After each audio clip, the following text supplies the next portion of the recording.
Ja? Oké. Nou, dit binnen de antwoorden, de goede antwoorden die wij binnenkregen hebben vannacht en van de morgen op de prijsvraag over Orfeo et Eurydice. Wanneer dat die opera voor het eerst opviert wordt, of wanneer het geschreven is. Dat ben je in totaal 60. Wil je hartstikke blij, mooi. En ik zal nou eventjes de winnaars er eventjes uit viskje. Nou, Halbe Pieter, dan beginnen we met deze.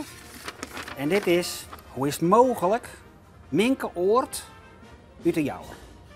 Jonsjerk Nagel, uit Oorhaska. Die ben ik laatst nog zien komen. Dit is Ed Lozecoat. En die moet nog even een mail hebben dat ze zijn adres hebben opgestuurd, want dat zit er net bij. Maar dat krijg ik. Ed Lozecoat. Dit is Tjitske Westerdiek uit Jan. We grabbelen nog eventjes goed. Hoeveel hebben we nou? We hebben nou 1, 2, 3, 4. De nummer 5 is Geert Jongsma, ik van de Jouwer.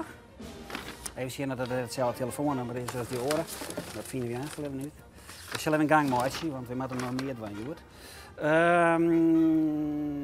Dit is ietsje van Bijma. Moet ik nog even een mailtje hebben? Brien uit zijn haar adres even op jou. Mevrouw M. Elzinga, uit Oorhaska. Dan loon je ook krijg boven en dan lees je weer onder. Dat is erg mooi. Harmien Venema, uit Ljouwert. Hoe is het mogelijk? Toch is ze. Dat is 8. Joltje Agricola is de 9e. En dan de laatste. Zit ik nog één keer goed grabbelen? Misschien zit hij wel erbij. En daar komt hij.